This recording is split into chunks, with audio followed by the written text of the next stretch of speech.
essa pandemia, ela é de natureza diabólica, divina, ou um abuso do homem com a natureza?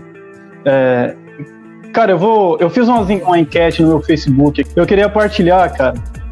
Eu perguntei o seguinte, assim, ó, Deus tem parte ou é responsável pelo corona em última instância?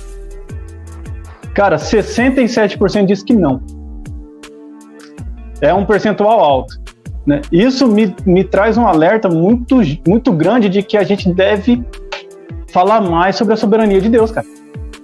Talvez a gente está deficiente, né, que nem eu falei no começo nas nossas pregações, sobre a soberania de Deus, o plano da redenção, cara, do Senhor.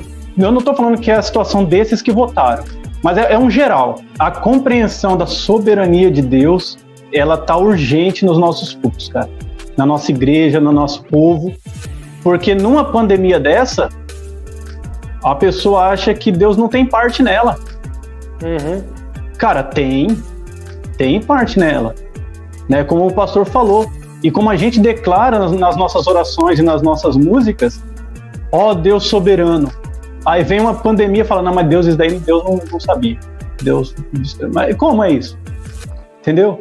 Não, ó Deus todo-poderoso, criador e mantenedor de tudo. Aí morre 250 mil pessoas, não sei quantos milhões no mundo, eu não vi hoje, mas não sei quantos milhões de pessoas no mundo morreram. Ah, não, Deus não tem parte nisso. Como não tem? Né? Eu estou muito tranquilo em dizer que Deus tem parte nisso. Né? Deus tem parte, e não é pouca. Né? Porque, em última instância, é a vontade de Deus. É a vontade permissiva de Deus, que seja esse nome.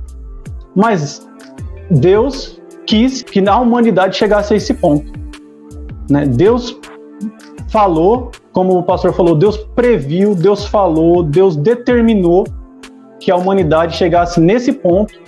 Por quê? Porque é necessário, é necessário que chegue, é necessário que haja pessoas que se esfriem, é necessário que haja pessoas que o mal aconteça, é necessário que pessoas não... É necessário por quê? Porque é assim que Deus transforma as pessoas, é assim que Deus trabalha nos nossos corações, é dessa forma que Deus mostra a sua misericórdia, irmão, mostra a sua soberania, mostra a sua santidade, mostra seu juízo, né? Eu acabei de ler hoje o livro Coronavírus e Cristo, do John Piper, irmão, leiam, vocês vão ter uma visão muito boa da soberania, da misericórdia aqui de Deus.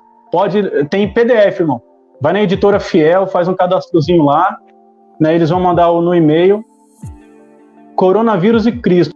E ele traz essa soberania de Deus e ele trabalha também da misericórdia de Deus e de quanto o pecado é terrível. Porque se a gente fala de juízo, a gente está falando de juiz. Se a gente fala de juiz, a gente está falando de justiça. Se a gente está falando de justiça e de Deus, a gente está falando de uma justiça perfeita, baseado na sua santidade, na sua bondade, no seu amor, na sua eternidade, na sua soberania, em todos aqueles atributos que a gente aprende na escola bíblica dominical, ou devia aprender, né? Em teologia e tal. Então, dentro dessa perspectiva, Deus é responsável pela pandemia, dentro do plano de redenção dele, não eximindo de forma alguma, em momento algum, a culpa do homem. É aí que a gente entra um pouquinho em parafuso. Porque existe a soberania de Deus, mas existe a responsabilidade do homem. Né? A soberania de Deus foi fazer com que o reino seja dividido de Davi. Mas a responsabilidade de Davi foi no pecado que ele teve lá com Betseba. Por que é o homem segundo o coração de Deus, né? É porque aquele homem sabia pedir perdão. Se existe um homem que sabe pedir perdão na Bíblia, é Davi, cara. Você lê os salmos dele ali, aquele o Salmo 51, que quando ele pede perdão, se eu não me engano, é o 51 e o 31 ou 2, o homem sabia pedir perdão. E a gente tem que aprender com ele. E diante dessa pandemia, o Deus escancara o pecado que a gente tá, Deus escancara o pecado que o homem tá, e a gente tem que pedir perdão para Deus. Perdão, Deus, por ter chegado nesse ponto a humanidade. Perdão por nós sermos tão pecadores que o Senhor fez com que isso acontecesse para nós nos despertarmos, né? Então, de fato, Deus tem tudo a ver com a pandemia, dentro dessa perspectiva, não eximindo de nada a culpa do homem, e junto com isso, o diabo, né? Agostinho falava que até o diabo é diabo de Deus, porque quando ele foi em Jó, quando ele foi agir em Jó, Deus falou assim para ele: vai, mas não toca nele. E ele fez o que fez com Jó, com a vida de Jó, com os filhos de Jó, com os bens de Jó, com a riqueza de Jó, mas não tocou em Jó, não era permitido. Aí ele voltou numa segunda conversa com Deus. Aí Satanás foi lá e falou: mas também tá sadio? Aí Deus falou assim: agora toca nele, mas não tira a vida. O Satanás teve que ir até onde Deus determinou que ele fosse. Ele não matou Jó.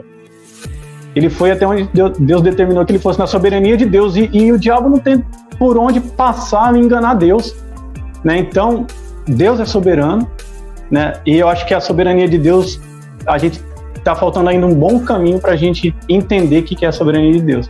Então, tem a culpa do homem, tem o agir do diabo, mas Deus é soberano sobre todas as coisas.